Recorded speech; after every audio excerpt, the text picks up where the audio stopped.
দীর্ঘ ৮ বছর নিখোঁজ থাকার পর খোঁজ মিলেছে মীর কাশেম আলীর ছেলে ব্যারিস্টার আরমানের।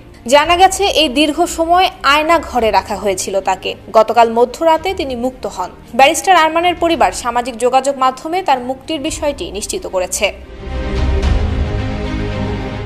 2016 সালের 9 আগস্ট ব্যারিস্টার আহমদ বিন কাশেম আরমানকে নিজ বাসা থেকে ধরে নিয়ে যায় আইন শৃঙ্খলা রক্ষাকারী বাহিনীর সদস্যরা।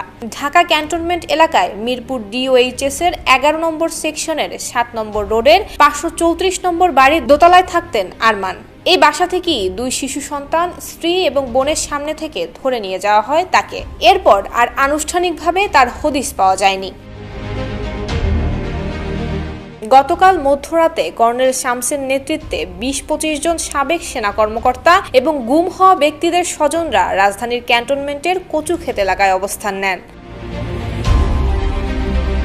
তারা গণমাধ্যমকে বলেন, ডিজিএফআই এর আয়নাঘরে অনেক মানুষকে অন্যায়ভাবে বন্দী করে রাখা হয়েছে। বন্দীদের ছাড়িয়ে নিতে আমরা অবস্থান নিয়েছি। তাদের অক্ষত অবস্থায় হস্তান্তর না করা পর্যন্ত আমরা ফিরব না। বন্দীদের মুক্তি না দেওয়া পর্যন্ত আমাদের অবস্থান চলবে।